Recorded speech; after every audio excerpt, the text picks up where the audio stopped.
할렐루야. 식사 잘 하셨습니까? 예, 오늘 맛있는 이렇게 또 카레를 사모님 손수 챙겨주셔서 아주 잘 먹었습니다. 수박도 굉장히 맛있고요. 감사드립니다. 오후 시간 오늘 또 하나님이 예비하신 복으로 하나님이 우리에게 마음껏 채워주실 줄 믿습니다.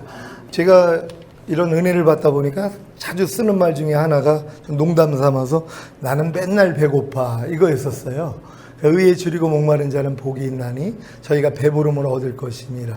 예전에는 내가 배고픈 존재라는 걸 몰랐습니다. 목회도 잘 되고 뭐 사회복지 사업도 하고 성폭력 상담소 소장도 하고 가정폭력 피해자 보호시설 시설장도 하고 1억이나 정부에서 지원받아가지고 마음껏 이것저것 하고 그러니까 뭐 그냥 뭐 부족함이 전혀 없었거든요. 근데 이제 결국 주님이 나 지금 오면 넌 나하고 상관이 없다는 이 충격적인 말씀을 듣고 제 자신을 돌아봤더니 하나님하고 그 친밀함을 다 잃어버리고 사는 거예요. 그러니까 첫사랑을 잃어버리고 첫사랑을 회복하지 못하고 에이 사람은 첫사랑 회복하지 못해. 왜 아무리 노력을 해도 첫사랑이 회복이 안 됐거든요. 그래가지고 결국은 포기하고 살았는데 결국 하나님이 이 첫사랑을 회복할 수 있는 그 방법을 알려주시는 것이 바로 새 마음, 그리스도 예수의 마음을 갖는 새 언약의 성취인 성령 대례를 열어주신 것이에요. 그러니까 열고 나서부터 내가 얼마나 하나님 앞에 부족했는지 진짜 벌거벗은 존재밖에 안 되는 거. 나는 나를 부자라 부유하여 부정한 것이 없다 그러는데 하나님이 내가 벌거벗은 모습을 보여주신 것이에요. 진짜 하나님 앞에 너무 부족하고 안타까운 그런 모습들 보여주셔서 결국은 마음을 하나님이 낮추게 만들어 주시더라고요. 그래서 지금은 매일 배고픕니다. 왜냐하면 주님하고 비교를 하니까 너무 부족한 거예요. 예전에 주변 사람들하고 비교를 하니까 나 같은 은혜 받은 사람이 어딨어. 아무리 교회 크고 아무리 뭐 훌륭하다 그래도 비교가 안 됐어요. 왜냐하면 저는 저에게 주신 하나님의 은혜가 있잖아요. 자살하려고 날짜를 정했을 때 일방적으로 찾아오셔서 네 뜻대로 산 결과가 무엇이냐. 이제 내 뜻대로 살아라 하고 부르심의 그 사랑. 이게 너무 컸거든요.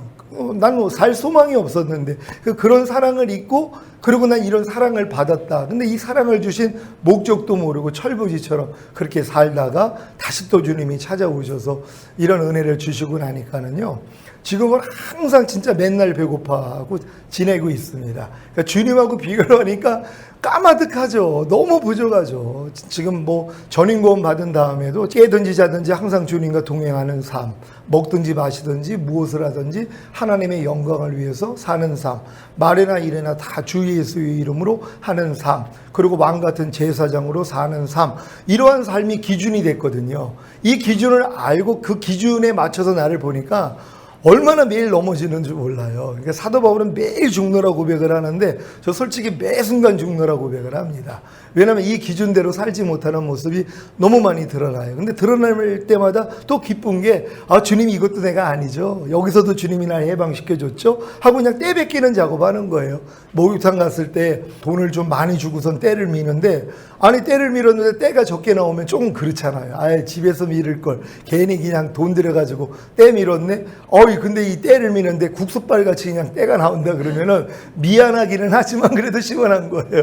돈 주고 내가 때 밀기를 아주 잘했다 생각하는 것처럼 지금은 발견되면 발견될수록 너무 많이 기쁜 것이에요. 그래서 지금은 이런 기준을 가지고 이 기준대로 살다 보니까 그렇게 살지 못하는 나 자신으로 인해서 매일 주님 앞에 가서 말 하나 행동 하나 생각 하나까지 주님답지 못한 옛날에 내 구습이 나올 때가 너무나 많이 있거든요. 그러니까 기준을 그렇게 정하고 나니까는 그러니까는 평생 노비로 살던 노비가 자기는 이제 비관을 하고 살았죠. 나는 왜 이렇게 노비로 태어나서 이렇게 난 힘들게 사는 거야. 알고 봤더니 왕자인 거예요. 알고 봤더니 공주인 거예요. 나라에 난이 일어나서 보호하기 위해서 노비로 만들어 놓은 거란 말이에요. 그러니까 그것도 모르니까는 그렇게 고생을 하다가 결국은 이제 왕위가 복권이 돼가지고 불렀단 말이에요. 그러니까 왕궁에 들어가니까 얼마나 기쁩니까? 내가 왕자였구나. 내가 공주였구나. 뛸 듯이 기쁘단 말이에요. 기쁜 걸로 끝나는 게 아니죠. 기뻐하는 것으로 끝나는 게 아니라 공주다운 말과 행동과 생각을 배우고 왕자다운 말과 행동과 생각을 배워야 될 거 아닙니까? 이 배움이 중요한 거거든요. 만약에 배우지 아니하면은 그냥 옛날 노비의 모습으로 왕자 짓을 해요. 노비의 모습으로 공주 짓을 한단 말이에요. 그러니까 노비 때의 똑같은 말과 행동과 생각을 가지고 왕자로서도 똑같은 삶을 살거든요. 근데 이제 배움이 있다는 것이에요. 왕자로서는 이렇게 말해야 돼, 이렇게 행동해야 돼, 이렇게 생각을 해야 돼. 공주로서는 이렇게 말하고 생각하고 행동을 해. 배우는 것만큼 비교가 되는 것이에요. 만약에 배우지 않으면 모른다는 것이란 말이에요. 배움을 갖고 나니까 이건 왕자의 모습이 아니구나, 공주의 모습이 아니구나 하고 벗어버릴 수 있는 거거든요. 그러니까 내가 누구라는 걸 아는 것이 중요하고 그 아는 것대로 배우는 게 또 중요하다는 것이에요. 그러니까 믿음의 분량대로 지혜롭게 생각을 하는 건 내 믿음의 분량에 맞춰서 하나님이 주시는 지식을 배우라는 거거든요. 그러니까 영생은 유일하신 참 하나님과 그의 보내신 자 예수 그리스도를 아는 것이라고 말씀을 하잖아요. 그러니까 주님이 이루시는 사실을 알아나가는 것만큼 그 아는 거와 반대되는 것이 발견이 되거든요. 그러니까 발견되는 것들이 이것도 참 주님 마음이 아니고 주님 모습이 아니지 하고 벗어나가는 거거든요. 그러니까 내가 왕자가 됐다는 걸 아는 거 중요하고 공주가 됐다는 거 아는 거 중요하지만 공주다운 삶, 왕자다운 삶을 배워나갈 때 그렇지 않는 옛날 노예의 모습을 하나하나 버릴 수 있다는 것이에요. 그러니까 유혹의 욕심을 따라 썩어져가는 구습을 쫓는 옛사람을 벗어버리고 의와 진리로 지으심을 받은 새 사람을 입으라고 말씀한 것처럼 새 사람으로 사는 그 삶이 있어야 되는 거거든요. 근데 이 유혹의 욕심을 따라 썩어져가는 구습을 쫓는 옛사람을 벗어버리기 위해서는요, 새 사람을 알아야 되는 거거든요. 새 사람으로서의 삶을 알아야 된다는 것이에요. 전에 이런 비유를 들었는지 모르겠어요. 갓난아기 때 부모님이 이제 아프리카 가서 애를 낳는데 부모님을 늑대가 와서 죽인 거예요. 그리고 이 갓난아기는 죽이려고 그랬더니 우는 게 불쌍하니까 늑대 젖을 먹여서 키웠단 말이에요. 그러니까 아프리카 아주 깊은 밀림이니까 사람을 본 적이 없어요. 그러니까 얘는 그 갓난아기 때 얼마나 늑대들한테 희롱을 당하면서 살았겠어요. 근데 이제 조금 이제 커지면서 지혜도 늘고 그러니까 어느 정도 이제 살만했단 말이에요. 그럼 이제 자기 생김새가 물을 보니까는 달라요. 그러면서 난 진짜 생김새가 다른 늑대였구나. 난 좀 특별한 늑대야 하고 살았단 말이에요. 그리고 늑대하고 잘 사는데 제가 아프리카에 갔는데 갑자기 사람이 벌거벗고 늑대하고 있는 거예요. 아니 당신 위험하게 왜 거기서 빨리 일로 와 그랬더니 날 죽이려고 그러는 거예요. 사람을 처음 봤거든요. 그럼 제가 할 수 있는 일은 사람을 모아다가 가가지고 개를 잡는 거예요. 늑대는 다 쫓아버리고 개를 잡아서 우리에다 가두고 마을로 데리고 옵니다. 그래서 마을 사람들을 보여주는 거죠. 그럼 스스로 무슨 생각을 하겠어요? 난 생김새가 다른 늑대인 줄 알았더니 난 사람이었구나. 이 인지가 된단 말이에요. 이 인지가 됐을 때 사람으로서의 말과 행동을 제가 가르쳐 주기를 시작하는 거예요. 그러니까 자기가 사람이라는 걸 알았기 때문에 배움이 시작되거든요. 그래서 사람으로서의 말과 행동은 어떻게 해야 된다는 걸 배워나가다가 옛날 모습이 나옵니다. 늑대 때의 모습, 으르렁거리기도 하고 늑대처럼 먹는 모습이 드러날 때마다 아니지, 난 사람이지, 이건 내 모습 아니지 하고 하나하나 부인하다 보니까 온전한 사람이 될 때 우리에서 끄집어낸단 말이에요. 그래서 사람들하고 어울리게 만드는 것이죠. 그러니까 하나님이 교회 생활이라는 것이 구원받은 하나님의 자녀들, 마귀의 종되어 있는 자를 하나님이 잡아가지고 교회 안에 넣는다는 거예요. 그래서 교회 안에서 하나님의 자녀로서 너는 이제 새로운 피조물이야. 넌 주 안에서 빛이야. 너는 하나님의 자녀야. 하나님의 자녀로서 이렇게 살아야 돼 하는 배움을 갖는 것이거든요. 그러나 이 배움을 통해서 예전의 모습들이 다 발견이 됩니다. 그럼 드러날 때마다 아니지, 난 그리스도 안에서 새로운 피조물이지. 내 옛사람은 이미 예수와 함께 죽었지. 내 옛사람은 이미 죄에 대해서 죽고 율법에 대해서 죽었지. 난 이제 주 안에서 빛이지. 자, 이런 것들을 배워나가니까 뭐예요? 그와 반대되는 것들이 드러날 때마다 이건 내 모습이 아니지 하고 버려나가는 것이군요. 그러니까 신앙생활이 이와 같아야 된다는 것이에요. 일단은 네가 그리스도 안에서 어떤 존재라는 정체성을 알려주고 그 정체성에 맞는 말과 행동과 생각을 알려줘야 된다는 것이에요. 그럼 그걸 배운 사람들은 그렇지 않는 모습들이 다 드러나는 거거든요. 발견이 되니까는요. 그럼 발견될 때마다 이것도 내가 아니지. 이걸 또 알려줘야 된다는 것이에요. 이걸 또 나라고 생각하는 사람이 많거든요. 이것도 이미 예수와 함께 죽은 이게 시체지. 이렇게 생각을 하면 발견될 때마다 너무 기쁜 거거든요. 아니 시체 발견되는 게 얼마나 기뻐요. 내 안에 몸 안에 있는 이 더러움이 발견되는 게 너무 기쁘잖아요. 그러니까 발견될 때마다 기뻐함으로써 버려나가는 작업이에요. 그러니까 매일매일 죽노라 고백이 희열이라는 것이에요. 왜냐하면 죽음 없이는 부활이 없거든요. 그러니까 이 사도 바울이 내가 예수 죽인 것을 항상 몸에 짊어짐은 예수의 생명이 내 죽을 몸을 통해 나타나게 하려 함이라 그랬거든요. 그러니까 예수 죽인 십자가를 내가 매일 짊어진다는 건 내 옛사람이 이미 죽었다는 걸 알고 부인한다는 거거든요. 그러니까 내 옛사람을 부인만 하면은 내 안에 있는 새 사람이 흘러나온다는 것이에요. 그러니까 이 작업을 안 한다면은 내 안에 있는 주님은 흘러나올 수가 없다는 거예요. 그러니까 옥합을 깨야지만이 그 안에 있는 향유가 흘러나오는 것처럼. 근데 우리는 옥합을 가지고 자랑한단 말이에요. 나는 금 옥합이야. 나는 은 옥합이야. 나는 동 옥합이야. 하고 옥합을 자랑하는 것이. 아니, 옥합을 자랑할 일이 뭐가 있냔 말이에요. 그 안에 있는 향유가 중요한 거거든요. 그러니까 우리는 사실 질그릇 안에 보배를 담은 존재잖아요. 우린 질그릇과 같거든요. 우리 안에 있는 그 보화가 더 중요한 것이란 말이에요. 이 보화는 깨지지 아니하면 나올 수가 없다는 것이에요. 그러니까 옥합을 깨지 아니하면 향유는 흘러나올 수가 없어요. 그러니까 하나님은 우리를 깰 수밖에 없는 것이에요. 내 안에 있는 하나님의 생명을 보여주시기 위해, 또 우리를 통해 흘러넘치게 하기 위해서 우리를 깨트리는 작업을 하신다는 것이에요. 그러니까 하나님의 일이 땅에 떨어져 죽지 아니하면 하나의 그대로고 죽으면 많은 열매를 맺느니라. 그러니까 하나님은 우리를 죽이는 일밖에 안 하세요. 죽음 없이는 부활이 없으니까는요. 근데 많은 사람은 안 죽으려고 합니다. 어떻게 하든 살아남으려고 그래요. 어찌하든 견디려고 그래요. 십자가에서 죽으면 끝이거든요. 바로 부활입니다. 근데 십자가에서 내려온다는 거예요. 하나님은 십자가에 못 박아 죽으라고 십자가 형틀 안에다 우리를 갖다 하나님이 집어넣거든요.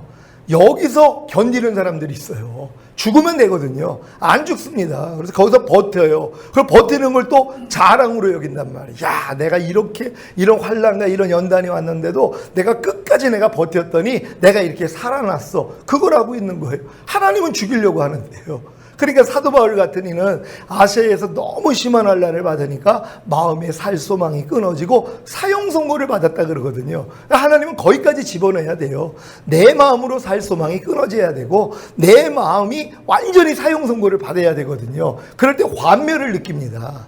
내 마음에 대해서 자긍심을 가진 사람은 절대 내 마음 포기하지 못해요. 왜냐면 자기 마음을 믿는 자는 미련한 자라 그랬거든요. 그러니까 사실 다 미련한 사람이에요. 그러니까 지혜로운 자는 구원을 얻을 자라 그래요. 그러니까 지혜로운 사람은 자기 마음을 믿지 않습니다. 그래서 구원을 받거든요. 근데 미련한 자는 자기 마음을 믿어요. 자기 마음에서 나오는 자기 생각, 자기 감정, 자기 의지를 믿는다는 거예요. 왜요? 갓난아기 때부터 같이 살았거든요. 그게 나라고 생각한단 말이에요. 근데 그 나는 하나님하고는 상관이 없는 나거든요. 그래서 하나님이 이 나를 죽이는 작업만 하시는 것이에요. 그러니까 우리를 연단하시기를 은을 연단한 같이 하신다 그러잖아요. 우리를 은을 연단한 같이 연단하시는 게 하나님의 사역이에요. 이 사역이 결국은 그물 안에 들게 하신다는 것이에요. 여러분, 사람이 그물 안에 들어갔다고 생각해 보세요. 꼼짝달싹할 수 없습니다. 이러한 환경으로 집어넣는 거예요. 웬만한 사람들 여기서 불평원망 다 나옵니다. 근데 이것도 견디는 사람들이 있어요. 하나님이 그물 안에다가 집어넣는데도 그물 같은 환경, 꼼짝달싹할 수 없는 이런 환경에서도 버틴단 말이에요. 하나님, 나 끝까지 참습니다. 나 끝까지 하나님 의뢰하고 불평하고 원망하지 않겠습니다. 꼭 욥과 같은 이에요. 욥이 얼마나 자기의가 강했으면 하나님이 그렇게 환경을 통해서 완전히 죽을 환경까지 집어넣어서도 버틴다는 것이에요. 하나님께 원망함으로써, 불평함으로써 죄를 짓지 않는 이러한 수준까지 가는 것이에요. 자녀를 다 걷어갔어도 불평 원망하지 않습니다. 아내가 차라리 저주하고 죽어 이렇게 얘기를 해도 네가 무식한 말을 하는 거야 그러면서 견딘단 말이에요. 왜? 이렇게 견디다 보면 하나님이 결국 나를 옳다 하시면서 나에게 복을 줄 거야 하는 자기 열심이 있었거든요. 근데 이제 친구들이 이제 와가지고 7일 동안 같이 울었어요. 왜? 불쌍하니까. 그렇게 진짜 의인 중에 의인이었던 당대의 의인인데 어떻게 욥이 이런 연단을 받고 이런 어려운 일들을 겪고 그러면서 같이 울었단 말이에요. 그리고 이제 7일 지나고 나니까 이제 드러나기 시작합니다. 욥이 무슨 말을 합니까? 달이 없었으면 하는 고백부터 나와요. 달이 없어가지고 부모가 사랑하지 않았으면 내가 나오질 않아서 이 고통을 안 당할 텐데 내가 왜 어미의 유방을 빨았던 거. 하나님은 불의한 자를 칭찬하시고 의로운 자는 뾰족한 눈으로 보시는 하나님 하면서 속이 드러나기를 시작해요. 그러니까 친구들이 그걸 듣다가 이제 정죄하기를 시작합니다. 네가 잘못했으니까 하나님이 이런 일을 겪게 하지. 네가 아무리 의롭다 하지만 하나님 앞에 부족함이 있으니까 이런 일을 당하는 거 아니야? 이렇게 얘기를 하니까 결국 무슨 마음이 나와요? 니들 아비는 내 양치는 개보다도 못한 자. 이게 성경에 나와요. 니들 아비는 내 양치는 개보다도 못하다는 거예요. 니들 아비는 내 양치는 개보다도 못한 그런 존재고 너는 그런 존재의 아들이야. 근데 그런 네가 지금 나한테 충고하고 있는 거야? 자기 불쾌감이 확 드러나버렸단 말이에요. 드러낸 거예요, 하나님이. 욥은 그 환경이 아니었으면, 그 친구들이 아니었으면 바닥이 안 드러납니다. 바닥이 드러나니까 이제 하나님이 나타나서 몇 마디 하시니까 귀로만 들었던 하나님, 눈으로 친히 배우니 내가 죄인이로소이다 하고 티끌과 제 가운데서 회개하잖아요. 그러고 나니까 하나님이 오셔서 갑절의 복을 주시더란 말이에요. 이게 하나님의 역사거든요. 그러니까 욥과 같이 이렇게 이런 연단이 왔는데도 버티는 사람들이 있단 말이에요. 이게 버티는 걸 또 옳다고 가르쳐 버린단 말이에요. 절대 아닙니다. 하나님은요, 마음이 상한 자, 심령이 가난한 자, 그들을 구원하세요. 죽은 자를 살려주시거든요. 그러니까 하나님이 어려운 환경을 주면 빨리 죽으면 돼요. 버틸라고 하는 게 아니라 그냥 하나님 하고 손들면 되거든요. 어린애들이 그러잖아요. 조금 뭐 낯선 사람만 봐도 엄마한테 피해요. 얘는 낯선 사람만 봐도 그게 무서운 거예요. 새로운 환경, 새로운 데 가면 엄마 손 붙잡고 절절절절 쫓아다니면서요, 엄마 뒤에 그냥 숨어버린단 말이에요. 이게 어린애들이거든요. 똑같습니다. 우리가 어린아이 같은 마음이 되면 어떤 환경이 와도 주님께 피해버린단 말이에요. 주님께 숨어버려요. 여러 가지 시험이 오든 어떤 환란이 오든 어떤 일들이 있으면 주님께 피해버린단 말이에요. 근데 어떤 사람은 뭐예요? 주님을 안 찾아요. 버티는 게 실력으로 아는 거예요. 어떠한 환란과 시험과 고난이 와도 내가 버티는 것을 실력으로 알고 있는 것이에요. 그러니까 하나님이 그런 사람들을 그물 안에 집어넣는 거예요. 그걸 버티고 있습니다. 그물 안에 있는 그 그물 같은 그런 환경으로 집어넣는데도 버티고 있어요. 근데 나중에는 어떻게 돼요? 하나님이 무거운 짐을 허리에 두는 것이에요. 아니, 그물 같은 환경도 견디고 있는데 무거운 짐을 또 허리에 두는 거예요. 마음 중심에 어려운 일들을 겪도록 또 만들어요. 그물 같은 환경도 견디기가 지금 어려운데 또 무거운 짐을 허리에 두시는 것이에요. 그러면 여기까지 오면 또 바닥이 드러나요. 근데 여기서도 안 드러나는 사람들이 있어요. 내 의가 얼마나 강한지, 아니 그물 안에 집어넣는데도 의가 드러나지 않아요. 불평원망이 나오지를 않아요. 그리고 이제 무거운 짐을 허리에 뒀는데도 드러나지를 않는 것이에요. 그러니까 하나님이 결국은 사람들로 머리 위를 통행하게 하였더니 사람들의 가장 더러운 발이 내 영광스러운 머리를 짓밟는 그 일을 겪는단 말이에요. 여기까지 가게 만듭니다.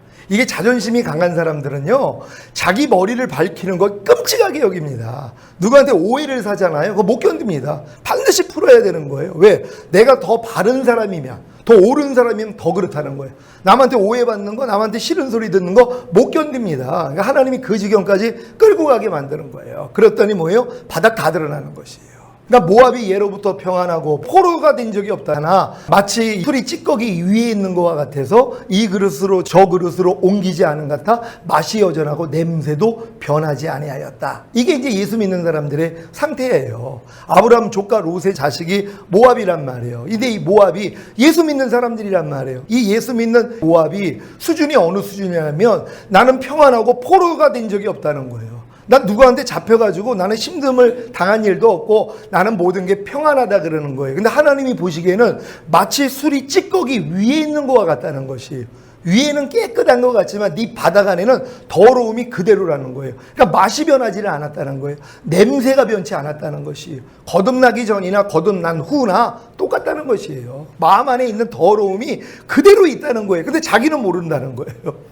왜요? 바닥에만 있으니까, 위에는 깨끗하니까 자기는 다 된 줄 안단 말이에요. 그러니까 맛도 여전해요. 그러니까 어떤 맛이 나와요? 마귀 맛이 나와요. 염려하고 미워하고 시기하고 질투하고 간음하고 술 취하고 이런 맛을 내고 있단 말이에요. 그러니까 이런 맛을 내고 있어요. 그리고 냄새가 변하지 않았어요. 어떤 냄새를 풍겨요?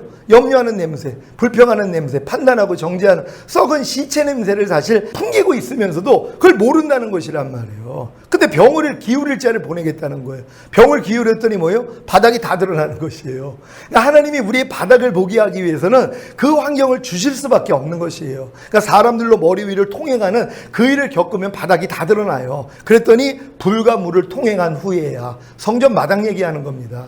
성전에 번제단이 있고 물두멍이 있잖아요. 하나님이 여길 통과시켜 버렸어요. 그래서 다 태워버립니다. 우리 안에 있는 더러움 다 태워버리시고 하나님이 다 씻어가지고 깨끗하게 만드세요. 그러고 나니까 풍부한 곳으로 인도하시는도다. 결국 그리스도 예수 안으로 들어가는 단계까지 들어가는 것이에요. 지성소 안에까지 들어가는, 가나안 땅까지 들어가는 이 여정이라는 것이란 말이에요. 근데 이 여정을 사람들이 잘 몰라요. 왜냐하면 이거를 다 가보고 나서 내가 돌아보니까 내가 이런 여정으로 왔었네. 이게 이해가 되잖아요. 그러니까 하나님이 우리를 은을 연단한 같이 하시는 거 시편 66편에 나와 있는 말씀이에요. 보면서도 자기가 경험이 없는 사람은 몰라요. 근데 이걸 다 통과하는 사람들은 내가 이 말씀을 경험했구나, 이 말씀대로 그대로였구나, 하나님이 나를 은을 연단한 같이 하시면서 그물에 들게 하시고 무거운 짐을 허리에 두시고 사람들로 내 머리 위를 통행하게 하는 이 시험을 통하여 내 바닥이 다 드러났더니 불가물을 통과한 후에 풍부한 곳인 그리스도 예수 안으로 나를 집어넣으셨구나. 여기까지 오는 것이란 말이에요. 시편 23편도 똑같죠. 여호와는 나의 목자시니 내게 부족함이 없으리로다. 이게 사실 결론이거든요. 성경의 어떤 부분들은 앞부분에서 결론을 내고 결론을 이루는 방법에 대해서 얘기를 하거든요. 그러니까 여호와만 내 목자가 되면 부족함이 없다는 거예요. 그러니까 지금 부족함이 있는 사람들은 여호와만 내 목자가 아니에요. 다른 돈이 내 목자일 수도 있고, 어떤 사람이, 아니면 내 목표가, 내 꿈이, 아니면 내 경력이, 아니면 내 소망이, 이게 다 목자가 될 수 있거든요. 나를 이끌어가는 존재가 목자란 말이에요. 근데 여호와가 나의 목자가 된다는 건 여호와만 내 목자가 되는 것이, 오직 하나님만이 나를 인도할 수 있다는, 이 사람들에게만 부족함이 없는 거예요. 그러니까 그 전까지는 우리는 삶 가운데 부족함을 가져야 돼요. 부족함이 있어야지 여호와만 내 목자가 되게 돼 있단 말이에요. 그러니까 여호와만 내 목자가 되기 전까지는 다 부족함을 가지고 있어요. 왜요? 내 목적이 있잖아요. 내 원함이 있거든요. 예수님조차도 자기 원함이 있었어요. 십자가를 져야 된다고 하니까 할 수 있거든 이 잔을 내게서 옮겨달라고 기도를 하잖아요. 3번이나. 그랬더니 결국은 뭐예요? 내 원대로 마옵시고 아버지 원대로 되기를 원하나이다. 자기 원함을 내려놓은 거거든요. 그러니까 예수님조차도 자기 원함을 내려놓은 것이란 말이에요. 근데 우리도 우리 원함이 있어요. 내가 교회 안에서도, 또한 신앙 안에서도, 또한 내 가정 안에서, 내가 지금 사는 삶 가운데서도 내 원함이 있어요. 자녀에 대한 원함, 남편에 대한, 아내에 대한 원함, 모든 원함이 있거든요. 하나님이 원함을 다 내려놓기를 원해요. 왜요? 이 원함이 다 내려놔야지 하나님만이 내 원함이 되거든요. 이게 하나님만이 내 목자가 되는 것이에요. 그래야지 부족함이 없어요. 아무 부족함이 없습니다. 그러니까 부족함이 있다는 건 아직 여호와만 내 목자가 되지 않았기 때문이란 말이에요. 그러니까 하나님이 그 단계로 끌고 가기 위해서 처음엔 푸른 조장 쉴 만한 물가로 인도를 하시는 것이에요. 그래서 처음 예수 믿을 때 하나님 막 복을 주시는 거예요. 야, 예수 믿길 다행이다. 예수 믿었더니 내가 이런 복을 받네 하면서 이제 신앙생활 하다가 또 이제 거기서 하나님이 위기를 통하여서 결국 하나님 앞에 회개하고 통해 잡아가고 그랬더니 내 영혼이 소생되는 경험을 해요. 거듭나는 경험입니다.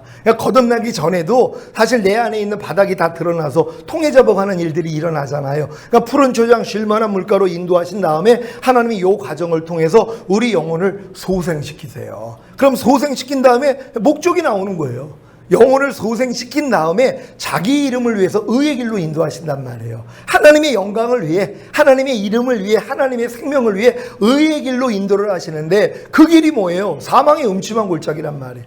내 자아를 가지고는 갈 수 없는 길이에요. 나를 포기하지 않고는 들어갈 수 없는 길이거든요. 그러니까 여기까지도 인도하는 사람이 드물어요. 교회 안에서요. 왜요? 어린 신자들은 다 죽습니다. 그러니까 사망의 음침한 골짜기를 통과시킬 사람들은 이미 푸른 초장 쉴 만한 물가에서 내가 마음껏 하나님의 은혜를 경험하다가 결국은 거듭난 사람들이거든요. 그러니까 거듭났기 때문에 하나님의 영이 자기 영 안에 들어와서 하나가 돼 있기 때문에 하나님이 이제 뭐예요? 인도하실 수 있는 거예요. 의의 길로요. 하나님이 원하시는 길로 끌고 가신단 말이에요. 그럼 그 길을 가려고 그랬더니 사망의 음침한 골짜기로 들어가는 거예요. 왜? 내 자아가 죽지 아니하면 못 간단 말이에요. 지금 왜 항상 기뻐하라는 말씀을 순종 못합니까? 항상 기뻐하지 않는 내 생각, 내 감정, 내 의지를 포기하지 않기 때문이에요. 왜 포기하지 않습니까? 죽은 걸 또 몰라요. 항상 기뻐하지 않는 내 생각, 내 감정, 내 의지가 예수와 함께 십자가에 못 박혀 죽은 걸 못 본단 말이에요. 그리고 자기가 죽이려고 또 평생 노력을 해요.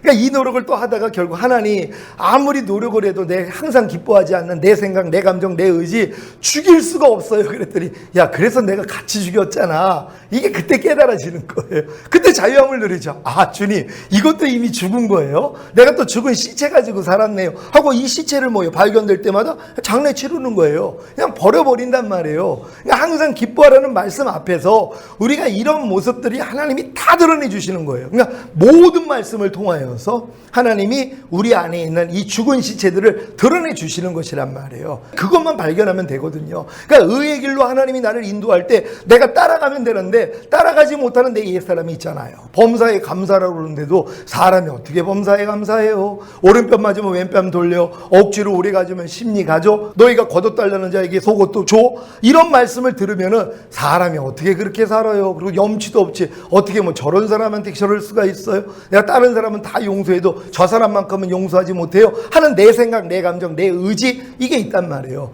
이게 이제 발견이 되는 거예요, 사실. 그럼 발견될 때 어떻게 해야 돼요? 많은 사람은 이 발견된 걸 가지고 내가 버리려고 또 노력을 해요. 물론 이 노력을 해야 돼요. 그래야지 안 되는 걸 깨닫고, 하나님, 아무리 내가 하나님 말씀에 불순종하는 내 이 자아를 처리하려고 해도 안 됩니다. 하나님, 내 생각, 내 감정, 내 의지를 아무리 버리려고 해도 안 돼요. 여기까지 왔을 때 이미 죽었잖아. 이거 보여주시는 거예요. 이미 예수와 함께 십자가에 못 박혀 죽었다는 걸 보여주시는 것이란 말이에요. 오른편 맞으면 왼편 돌리지 않는 옛사람 완전히 죽었어요, 안 죽었어요? 여러분, 완전히 죽었습니까, 안 죽었습니까? 하나님이 죽였어요. 근데 그걸 안 믿어요. 여러분을 핍박하는 자를 저주하지 말고 축복하라는 말씀을 불순종하는 여러분의 옛사람 완전히 죽었습니까, 안 죽었습니까? 죽였다는 거예요. 항상 기뻐하지 않는, 쉬지 말고 기도하지 않는, 범사에 감사하지 않는 옛사람, 이미 예수와 함께 하나님은 죽였어요. 근데 우리는 그 사실을 믿지 않아요. 그리고 내가 죽이려고 노력하고 있는 거 아닙니까? 그러니까 너희가 고든 길을 만들어 저는 다리로 어그러지지 않고 고침을 받게 하라 하는 말씀이 있어요. 고든 길을 만들라는 건 주님이 길이에요. 이미 고든 길이 되셨어요. 또 어떤 사람은 고든 길을 만들려고 하니까 내가 또 그 길을 만들려고 노력을 하는데, 주님이 우리의 이미 길이세요. 그분이 이미 고든 길이고 하나님의 모든 말씀이 이미 고든 길이에요. 그럼 그 길로 우리가 가면은 뭐예요? 내가 그 길을 가지 않는 사람은 내가 절고 있는 걸 몰라요. 항상 기뻐하라는 말씀을 순종하려고 해야지 항상 기뻐하지 않는 이 절름발이를 발견하거든요. 저는 내 모습을 발견한단 말이에요. 오른편 맞으면 왼편 돌리라는 말씀을 내가 걸어가려고 해야지 내가 절고 있는 모습을 발견하는 것이란 말이에요. 그러니까 절대로 내가 하나님 말씀을 순종하려고 안 하는 사람은 자기 저는 다리를 발견하지 못해요.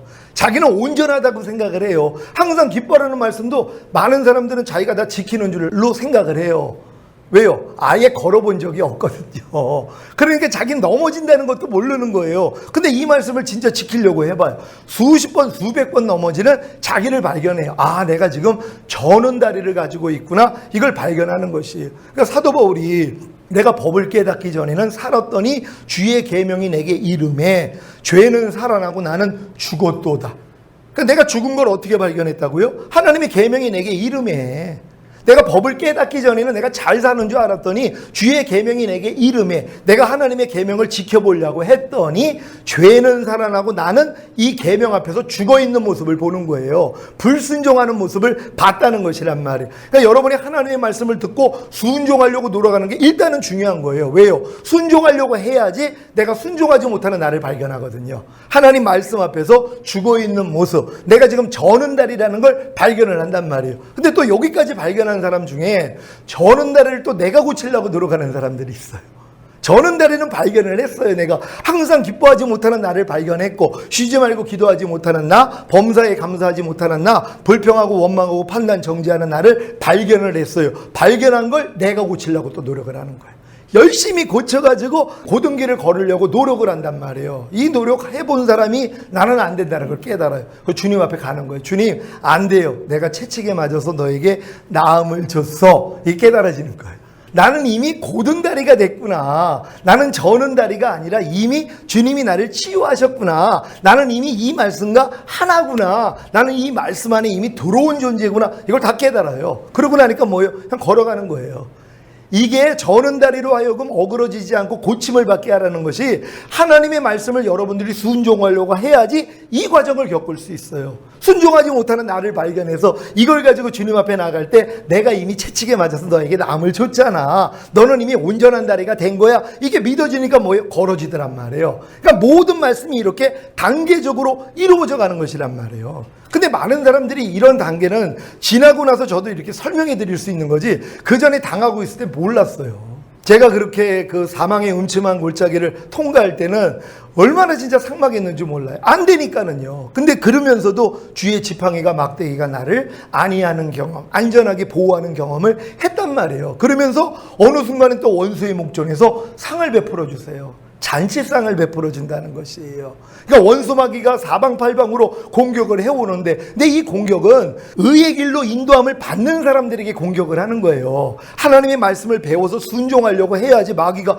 아니 저기 정신이 나갔나? 아니 왜 말씀대로 안 살다가 갑자기 저렇게 말씀대로 살려고 그래? 아니 그냥 은혜 속에서만 산다고 그러다가 갑자기 왜 말씀을 지키려고 그래? 그러니까 뭐예요? 당장 넘어뜨려 버린단 말이에요. 그러니까 지금 마귀가 건드리지 않는 사람들은요, 하나님 말씀을 순종하려고 하지 않는 사람들은 마귀가 건드리지도 않아요. 그러니까 깐나니기가 걸음마를 배우기 전에는 안 넘어지는 거하고 똑같아요. 그러니까 안 넘어진다고 좋은 게 아니잖아요. 왜요? 넘어져야지 걷고 뛰는 단계가 되는데, 그러니까 지금 걷고 뛰는 사람이 없는 거예요. 다 갓난애기예요. 그냥 젖만 그냥 원하는 거예요. 울면은 그냥 기저귀 갈아주죠. 그냥 울면은 가서 젖 물려주죠. 그러니까 모든 게 만사 편한 거예요. 지금 현대 교인들이 그런 거예요. 울기만 하면 와서 목사님들이 다 챙겨주죠. 사모님이 챙겨주죠. 아무것도 안 해도 돼요. 왜요? 갓난애기에 불과하니까. 근데 그런 갓난애기가 성장을 하니까 뭐예요? 넘어지기를 시작하는 것이란 말이에요. 마찬가지예요. 의의 길로 인도함을 받는 사람들, 그래서 의의 길로 내가 가려고 해야지 넘어지는 나를 발견한단 말이에요. 그래서 넘어짐을 가지고 주님 앞에 나갔더니 내가 채찍에 맞아서 이미 너에게 나음을 줬잖아. 너 그렇게 염려하는 옛사람 이미 내가 죽였잖아. 너는 이미 염려하지 말라는 말씀과 이미 한 영이야. 이런 깨달음은 그때나 주실 수 있거든요. 그러니까 이런 깨달음을 지금 얻지도 못하고 그냥 사는 성도들이 태반이라는 것이에요. 왜요? 의의 길로 들어가려고 안 하니까는요. 근데 이건 가르쳐 줘야죠. 거듭난 성도들에게는 바르게 산상수훈을 알려주고, 그리고선 이제 로마서 6장에 알고 믿고 여기고 들으라는 진리를 그 사람에 맞춰서 알려줘야 되거든요. 그래야지 이걸 배워가지고 순종하기를 시작하는 것이에요. 이게 이제 사망의 음침한 골짜기로 들어가는 사람들이에요. 이런 사람들에게 주님의 지팡이가 막대기가 안전하게 보호하는 경험을 해요. 도리어 하나님이 함께 해주신단 말이에요. 그전에는 하나님을 찾을 일도 없죠. 내가 사망의 음침한 골짜기를 가지 않는데 하나님을 왜 찾냔 말이에요. 오직 사망의 음침한 골짜기에서 건져주시는 분은 생명이신 주님밖에는 없거든요. 그러니까 그 길을 가는 사람만 생명이신 주님을 찾게 돼 있단 말이에요. 찾으니까 뭐예요? 안전하게 보호를 해주세요. 그리고 원수의 목전에서 잔치상을 베풀어 주신단 말이에요. 마귀가 아무리 역사해도 우리가 식사 기도할 때 하나님 이렇게 맛있는 음식을 주셔서 감사합니다 하고 식사 기도하는 것처럼 어떠한 환난이 와도 원수의 목전에서 내가 하나님 감사하는 그 식사 기도만 하면은요, 하나님이 배설해 놓으세요. 진짜 613가지 말씀으로 배설을 해준단 말이에요. 이해하라 반찬, 용서하라 반찬, 항상 기뻐하라, 범사에 감사하라, 오른뺨 맞으면 왼뺨 돌려, 너 핍박하는 자 저주하지 말고 축복해, 악을 욕으로 갚지 말고 도리어 복비려, 너희가 무슨 일을 하든 죽게 하듯 하고 사람에게 하듯 하지 마, 먹든지 마시든지 무엇을 하든지 하나님의 영광을 위해서 해. 이런 말씀들을 다 배설해 주신단 말이에요. 그럼 뭐예요? 그거 드시는 거예요. 그랬더니 뭐예요? 성장하잖아요. 그 비결이거든요. 그러니까 원수의 목전에서 잔치상을 베풀어 주셔야지 이제 뭐예요? 내 머리에 기름을 부어 주신단 말이에요. 그때 성령 세례가 임하는 거예요. 성령 세례가 임하고 내 잔이 넘치니까 뭐예요? 내 잔이 넘치는 단계 성령 충만까지 온단 말이에요. 그러고 나니까 주의 선하심과 인자하심이 정녕 나를 따르느니 내가 여호와의 집에 영원히 거하리로다. 이제 여호와의 집 안에 들어가서 지성산에 들어가 가나안 땅에 들어가서 주님과 동행하는 삶, 깨든지 자든지 항상 주님과 동행하는 이 삶으로 들어가는 것이란 말이에요. 이 과정이에요. 그러니까 이런 과정이 있는데 이 과정을 모른다는 것이란 말이에요. 전 다 지나오고 나서 성경을 통해서 풀어주셨어요. 네가 걸어온 길이 이 길이었어. 그러니까 내가 너무 황당했죠. 아니 주님, 진작 좀 알려주셨으면 내가 가르쳐 주신 대로 들어왔으면 빨리 갈 거 아닙니까? 아니 24년 지나가지고 이걸 주님이 이제서야 열어주세요? 아니라는 거예요. 네가 경험했기 때문에 이해할 수 있고 네가 경험했기 때문에 가르칠 수 있다는 것이에요. 그러니까 내가 너에게 알려준 길을, 보여준 길을 알려주라는 것이에요. 그러면 이렇게 알리기를 시작했더니 성도들이 은혜를 받는 거예요. 왜? 자기 모습이 다 있거든요. 성경 안에 단계로 다 보인단 말이에요. 이스라엘의 7대절기요. 7대절기로 자기 보면 자기 단계 다 나오죠. 왜요? 유월절, 무교절, 초실절, 맥추절, 나팔절, 대속제일, 추수감사절이에요. 수장절, 장막절이라고 그러죠. 이게 똑같은 여정이라는 거예요. 이건 영원한 절기거든요. 우리 인생이 가는 그 길을 얘기를 하시는 거예요. 그러니까 모든 성경은 길이에요. 모든 성경은 주님에 대한 말씀이잖아요. 주님이 자기를 누구라고 그래요? 나는 곧 길이요, 진리요, 생명이니 말씀한 것처럼 주님이 길이란 말이에요. 그러니까 성경에 있는 모든 말씀들이 바로 아버지가 원하는 길로 가는 길이에요. 이 길이 성경에 있는 절기로도 그대로 나타나는 것이에요. 근데 지금 많은 사람들은 유월절만 지켜요. 예수님이 나의 죄 때문에 죽으시고 부활하셔서 죄의 사함과 의롭다함을 줬다는 거 믿고 예수님을 영접해서 하나님의 자녀된 권세를 받는 거, 유월절 지킨 거예요. 그러니까 유월절 다음에는 뭐예요? 무교절 지켜야 돼요. 이제 구원받은 하나님의 자녀로서 죄 없는 삶, 죄 짓지 않는 삶 살려고 노력을 해야 돼요. 그럴 때 뭐예요? 안 되는 나를 발견합니다. 부족함을 발견합니다. 그러니까 이것 때문에 하나님 어떻게 내가 이럴 수가 있어요? 하고 이제 통회자복을 해요. 그랬더니 초실절이 이루어져요. 거듭나는 것이에요.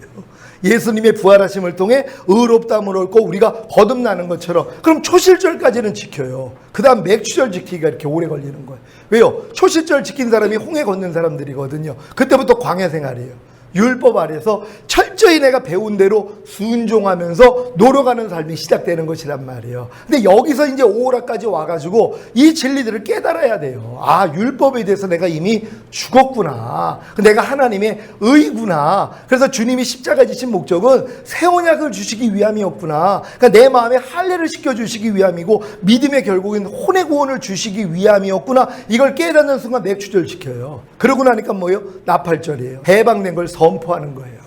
선포입니다. 아, 하나님 모든 죄와 허물에서 율법에서 날 해방시켜줬군요. 그래서 나팔절이 이루어져요. 그 다음부터 대속죄일이에요. 갓난아기 때부터 마귀가 심은 모든 거 다 뽑아버립니다. 이 뽑는 노력을 하다가 주님 오실 때 첫 열매로 들림받는 것이에요. 그러니까 이게 이스라엘의 7대 절기란 말이에요. 이 과정을 주님이 저에게 설명을 해주신 거예요. 그러고 나니까 절기로도 성도들을 보면 이 사람이 지금 무슨 절기 지키는지 다 알아요. 자기들도 알아요. 어디까지 와 있다는 거. 그러니까 거봐 유월절만 지키고 있어요. 그러니까 무교절 지키는 사람도 신앙 좋다고 그래요. 진짜 죄 없는 삶, 죄 짓지 않는 삶, 누룩 없는 떡을 먹는 이러한 수준으로 들어가려고 노력을 해야지 안 되는 날을 발견하고 절망하거든요. 그때 하나님이 거듭남을 주세요. 초실절이란 말이에요. 그래서 요 과정 지나서 이제 맥주절, 그래서 성령 강림이 이루어지고 그리고 이제 나팔절이 이루어지고 그리고 대속죄일이 이루어지고 결국은 추수감사절, 수장절, 장막절 그래서 주님과 같이 사는 그 단계로 들어가 버린단 말이에요. 이스라엘의 5대 제사도 마찬가지입니다. 레위기에 보면은 번제, 소제, 화목제, 속제제, 속건제가 순서적으로 나와 있어요. 근데 우리의 경험을 통해서는 이렇게 들어갈 사람이 없습니다. 하나님이 가장 기뻐 받으시는 제사가 번제 드리고 소제 드리고 화목제 드리고 속제제 드리고 속건제를 드리는 게 순서란 말이에요. 근데 사람은 이 단계로 못 들어가요. 그러니까 거꾸로부터 들어갑니다. 그래서 속건제를 드려요. 그러니까 예수 영접한 다음에 내가 지금 태어나서부터 지금까지 지었던 모든 죄들 이거 회개해요. 속건제입니다. 여러분의 말과 행동을 통해서 지었던 죄들 이게 이제 여러분들이 제사를 드리면 죄사함과 의롭다함을 얻어요. 그때 거듭납니다. 그래서 속건제를 드리는 사람들이 거듭나는 것이란 말이에요. 내가 갓난아기 때부터 태어나서부터 지금까지 지었던 모든 죄를 하나님 앞에 회개하고 죄사함과 의롭다함을 받을 때 거듭나는 역사가 일어난단 말이에요. 거듭난 사람들에게 하나님이 마음의 죄를 떠올려 주세요. 마음의 죄를 알려주신단 말이에요. 거듭나기 전에는 마음의 죄 몰라요. 말과 행동으로 지은 죄를 죄 있다 하지 마음으로 아니 저기 뭐 저런 게 다 있어? 이런 마음 아유 저거 미워 진짜 죽겠어? 이런 마음 그리고 마음으로 간음하는 거 이거 죄가 안 된단 말이에요. 거듭나기 전 단계에서는. 근데 거듭난 사람에게는 하나님이 그걸 알려주신단 말이에요. 사실 산상수훈을 통해서 다 드러내시죠. 그래가지고 이제 마음에 있는 죄 때문에 애통을 하면서 제사를 드려요. 이게 속죄제예요. 마음의 죄가 해결이 되잖아요. 그때 성령 세례 임합니다. 사실 마음의 죄만 해결이 되면은 내 마음에 있는 죄를 주님이 다 사해줬다는 게 믿어지는 사람들은요 성령 세례가 임해요. 근데 보통 사람들은 마음에 계속 죄가 나오니까 에휴 내가 자범죄는 사함받았지 원죄는 아직은 아니야 이러고 있는 거예요. 주님이 십자가에서 원죄 자범죄를 다 해결하셨는데 믿음이 어렸을 동안엔 자범죄만 사함받은 걸 믿지 마음에 있는 죄를 사해줬다는 게 안 믿어져요. 그러니까 이게 믿어지는 사람들이 속죄제를 드린 거예요. 이 제사를 하나님이 받으세요. 그래서 뭐예요? 여러분에게 값없이 또 의롭다함을 주셔서 성령세례를 주신단 말이에요. 그러니까 성령세례 받은 다음에는 이제 화목제를 드린단 말이에요. 이게 이제 하나님 앞에 감사하고 찬양하고 이런 이제 제사를 드리는 거예요. 교회 안에서 화목제나 이 소제는 거듭나기 전에도 시작을 한단 말이에요. 단계별로 있지만 이게 이제 처음에 속건제를 드렸을 때도 소제를 드리는 삶, 그리고 이제 화목제를 드리는 삶을 다 살아요. 또 거듭난 다음에도 그렇게 살고요. 또 성령 세례 받은 다음에도 이러한 삶을 살죠. 감사하고 전도하고 찬양하고 이런 삶을 다 산단 말이에요. 그러다가 이제 어떤 사람들은 소제를 드려요. 이게 이제 하나님 앞에 기도하고 하나님의 뜻을 묻고, 그리고 이 뜻을 받아서 봉사하기를 시작해요. 선을 행한단 말이에요. 나눠주는 걸 좋아하고, 이게 소제 드리는 삶이에요. 이러한 삶을 사는 사람들이 또 바닥이 드러납니다. 그러니까 보통은 성령 세례 받은 다음에 이 열심을 내지 않는 사람들이 자기 바닥을 몰라요. 그러니까 자기는 다 된 줄 아는 거예요. 왜? 아니, 마음의 할례 이루어졌지, 이제 주님 마음이지, 웬만한 죄는 다 이기니까는요 괜찮다고 생각을 해요. 그러면서 봉사도 안 합니다. 에이, 그거 뭐 봉사, 우리는 하나님하고 친밀함만 누리면 되지, 선교 뭐 전도 다 필요 없다 그래요. 아유, 나 혼자 주님하고 1대1 하면 되지, 무슨 내가 뭐 나가가지고 뭐 땅끝까지 복음을 전해, 그러고 있어요. 아니, 성령 세례 주신 이유가 뭐예요? 성령이 임하시면 너희가 권능을 받고 예루살렘과 온 유대와 사마리아 땅끝까지 이르러 내 증인이 되라. 주님 증인 되라고 성령 세례를 준 거예요. 전신갑주를 입혀준 것은 가나안 정복하라는 거거든요. 그 싸움 안 하고 그냥 편히 놀고 있는 거예요. 이런 사람들이 화목제도 안 드리고 소제도 안 드리는 거예요. 저희도 그런 시험들이 왔어요. 성령 세례 받았다고 하는 사람들이 이제 다 무익하다는 거예요. 야, 하나님하고 나는 그냥 1대1만 하면 되지, 독소리밖에 안 돼요. 이게 주님 보좌를 두르고 있는 네 생물이 있어요. 하나는 독수리의 형상이 있고, 소의 형상이 있고, 사자의 형상이 있고, 사람의 형상이 있단 말이에요. 성령 세례 받으면 독수리 차원으로 들어갑니다. 모든 걸 다 초월해버려요. 땅에 있는 모든 걸 다 이기는 자가 돼요. 그러니까 보통 이제 기도원 하시고 이런 뭐 원장 하시는 분들이 세상 다 초월해가지고 이기는 자로, 그래서 깊은 데 가가지고 하나님과 1대1하고 자기에게 오는 사람들 양육하는 요 사역을 한단 말이에요. 또 어떤 사람들은 그냥 하나님하고 1대1만 하고 사는 거예요. 그러니까 위에서 날면서 사는 거예요. 그냥 독수리처럼 모든 걸 초월하고. 대단한 신앙이죠. 모든 사람이 추앙한단 말이에요. 대단한 신앙인데, 아니 이런 환경 가운데서 기쁨이 나와? 아니 염려가 안 나와? 아니 불평이 안 돼? 아니 이게 어떻게 되는 거야? 왜요? 다 초월하니까는요. 그러니까 성령 세례 정도 받으면 다 독수리까지 되는 거예요. 근데 여기서 뭐예요? 소가 되는 작업이 있거든요. 소가 돼서 내려와서 남의 짐을 이제 져줘야 돼요. 독수리 생명 가진 사람은 예수님이 하늘 보좌 버리시고 이 땅에 내려와서 우리의 발을 씻겨준 것처럼, 우리를 섬기는 주가 됐고 우리를 위해서 자기 목숨을 내어주셨던 것처럼 우리의 삶이 그래요. 그러니까 성령 세례, 성령 충만 받은 사람 그 다음부터 뭐예요? 희생과 헌신, 봉사, 소처럼 일하는 거예요. 그러니까 교회 안에 2단계가 안 돼가지고 소처럼 일하다가 다 도망가는 거예요. 왜요? 2단계가 안 됐는데. 그러니까 어린 성도들은 안 해요. 2단계로 가는 게 먼저고 2단계가 들어와서 그 다음부터 소처럼 일을 할 수 있도록, 온 집에 충성할 수 있도록, 죽도록 충성할 수 있도록 만들어줘야 되는 것이란 말이에요. 아니 그 영혼이 독수리도 안 됐는데 소처럼 일하다가 주님 오실 때 남겨주면 어떡해요? 그래서 독수리는 만들고 모든 걸 다 초월할 수 있는 실력까지는 만들고 그 다음부터는 소가 돼가지고 남의 어려운 짐을 져줄 수 있는 그런 실력이 돼야 된단 말이에요. 그러다 보니까 상대에 있는 악한 영들과 싸움이 들어가요. 왜요? 상대의 짐을 져주려고 했더니 그를 방해하는 것들이 있거든요. 사자가 되는 것이에요. 사자의 형상을 가져요. 그래서 뭐예요? 싸워 이긴단 말이에요. 이기는 자가 되니까 사람의 형상이에요. 그때 진짜 사람이 되는 거예요. 그러니까 하나님은 우리가 요 단계까지 들어가기를 원하시거든요. 근데 요 일을 마귀가 못하게 만들어요. 성령 세례까지 받으니까 높아져 버린단 말이에요. 왜? 자기 신앙 같은 사람이 없거든요. 누구하고 대화를 하는데 이 단계를 아는 사람이 없어요. 근데 이게 하나님이 본인들한테 직접 가르쳐 준 게 아니에요. 하나님이 저를 통해서 알려준 거예요. 요거 싹 무시합니다. 그래서 자기는 직접 받은 것처럼 얘기를 해요. 높아진 거예요. 그러니까 내 머리 위에는 이제 담임 목사님 없습니다. 난 하나님하고 직통입니다. 이런 사람들 나오는 거예요. 그러니까 완전히 높아져 버리는 거예요.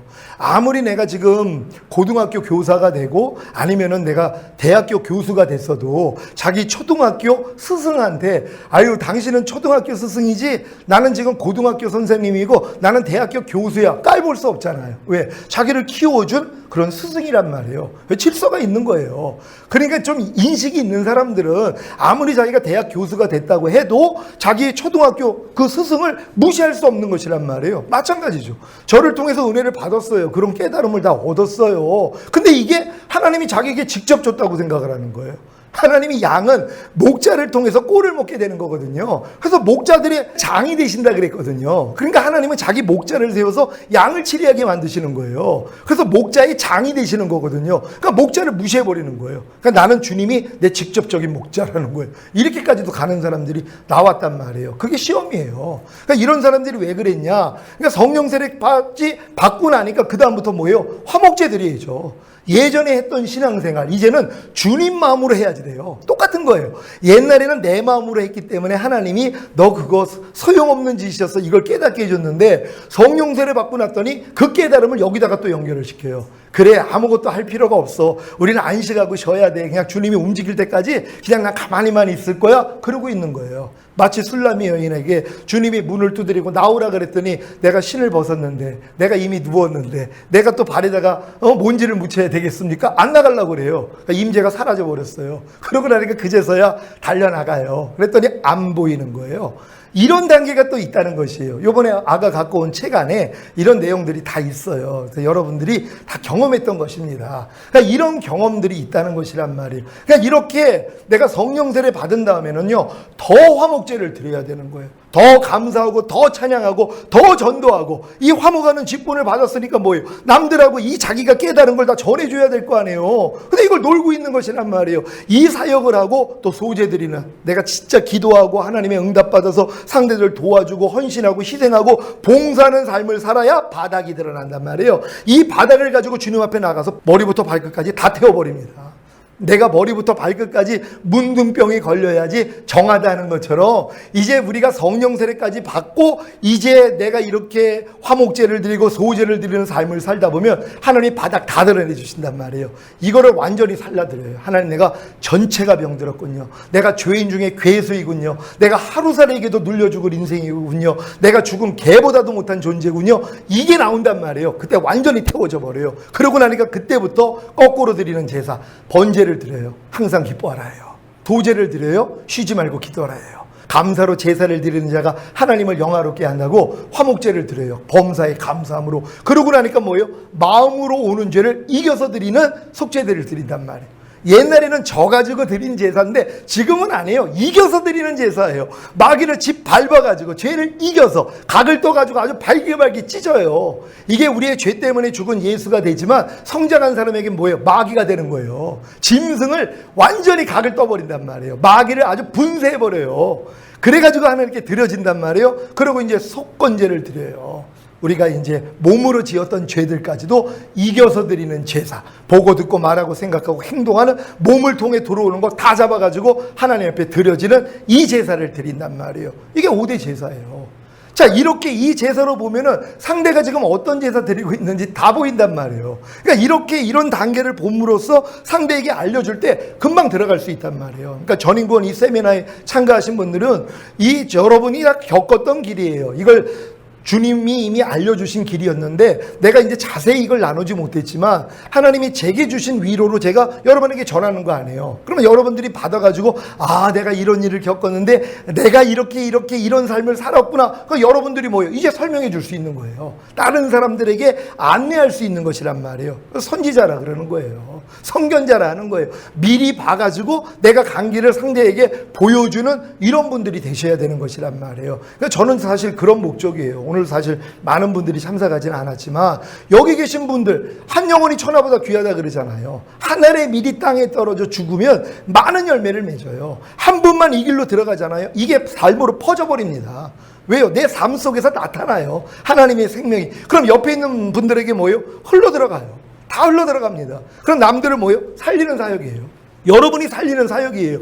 의문의 직분도 영광이 있다 그래요. 율법 가지고 들이밀면은요 상대들 꼼짝 못합니다. 왜요? 율법 지키는 사람이 없으니까. 근데 보통 사람들은 다 의문의 직분이에요. 그러니까 성도들을 율법 아래서 철저하게 종로로 시키면서 율법으로 이제 정지한단 말이에요. 묶어버린단 말이에요. 그러니까 꼼짝달싹을 못하는 거예요. 근데 영의 직분은 영광이 더 있다 그런단 말이에요. 이 사역 가르쳐 주는 것이에요. 진리를 알지니 진리가 너희를 자유케 하리라. 내가 너희를 자유케 하려고 자유를 주었으니 다시는 종의 멍에를 매지 말라 하는 이 단계로 들어가서 여러분들이 이 사역을 하는 것이에요. 이게 바로 새 언약의 일꾼이란 말이에요.